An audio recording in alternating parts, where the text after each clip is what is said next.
So everything was silent in the plane except the engines, which were quite loud, because I could basically look out of my window and one of the engine props was there going there, look out of that side and the engine props was there. So it was quite a loud little airplane. My alarm buzzed and I looked down and it was 2 hours, and I had given Andy a nudge and woke Andy up, and Andy put on his headphones, spoken to his microphone, and spoke to, I think it was obviously Mexico ground, and they had given him new coordinates, and he punched them into his GPS, and the plane banked slightly to the left and then straightened up, and we were on a new heading. Towards Miami, and we just basically were into open water, and it was absolutely lovely. It was absolutely beautiful, and before we know it, then we had the coast of Mexico on the left hand side, and we were too high up really for me to really make anything out, other than on my side, on the right side, some bigger private yachts and vessels going back and forward. Obviously some of them were heading in the direction of Belize and some of them were heading in other directions. Andy pointed out to me that the ones that were going slightly left were probably going to Houston, to Galveston, Houston. I hadn't been there yet, but it was a place that I would visit later on, when Dave and Sue bought a house in Houston and moved up there permanently. So Andy was chatting away. Andy was explaining some of the dials, some of the buttons, and he took it off. Cruise control basically, and said to me to grab the yoke. So I grabbed the yoke and I put my hands, on the rudders again, the right and left rudder again, and he did a bit of trim, and the next thing I had control of the plane, and it was a fantastic feeling. It was an absolutely incredible feeling to have had that plane in my hands.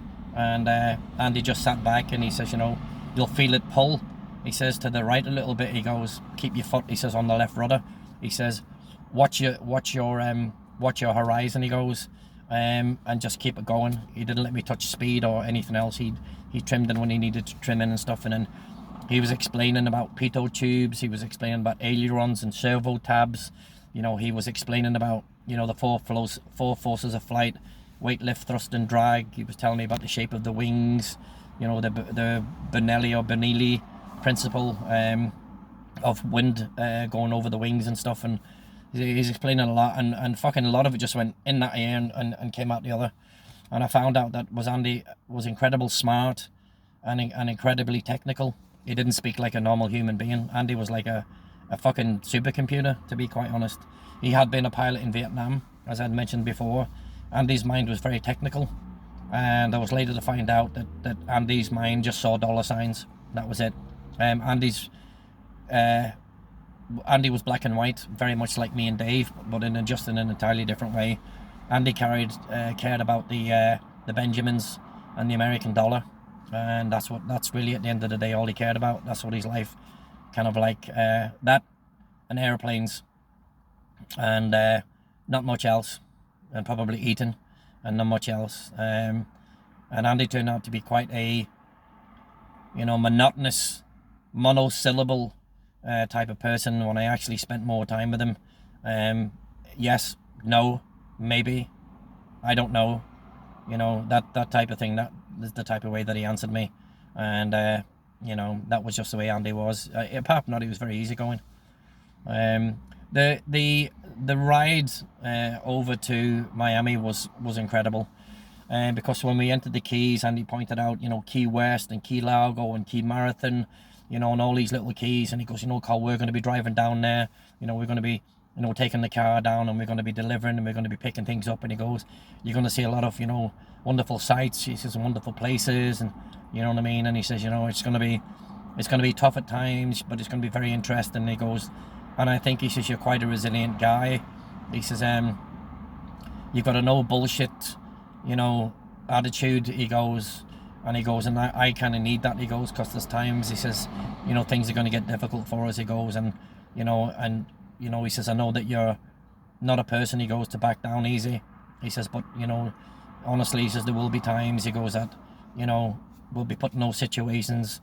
And he goes, I can still stand up for myself. He goes, I can't fight the way I used to, he says, and I'd rather try my best now to speak my way out of things, he goes, but there's times, he goes, where we may deal with some unsavory characters, he goes, that owe money or are very difficult to get money from, he says, and then the first thing that they do, he says, is try and intimidate you, you know what I mean? He says, so I'm, you know, he already told me that, but he was reiterating again that not everything was going to be rosy in the garden 100% of the time, and, you know, as long as I got paid and, you know, didn't get fucking stabbed or shot, I was kind of okay with that. It wasn't really going to bother me too much.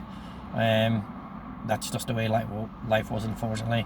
Andy was owed a lot of money, but he delivered a lot of gear, and you know, and I was, you know, soon to find out, you know, if it was for me or not. But until that particular time, you know, I was going to enjoy myself, and you know, try and make something new or something. And Dave just kept resonating in my ears. Col, give it a go, mate. You know, this is a great chance for you. Fuck, if I was single and I wasn't married, I'd be doing this. I'd be up and working for Andy. So give it a go. You know what I mean? Try something different. Open new doors. You know, open new avenues to yourself. You know what I mean? This type of thing. And you know, David was right, because I just built myself around the scuba diving, and I'd built myself around, you know, San Pedro, and, you know, I'd got into, you know, situations where I'd had to fight, and, you know, and not throw my dominance out on anybody, but show them I wasn't going to take any bullshit.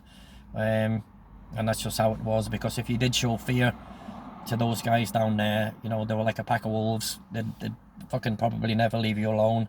And I had the Irish mentality that, you know, we don't forget, you know, and that was it. And I wasn't gonna, you know, let anybody walk over us, because I grew up with that from a very young age in Northern Ireland, and up through the Troubles, and I just wasn't going to have it. I wasn't going to live that way. I just wanted a bit of peace and quiet. You know, I wanted to achieve something.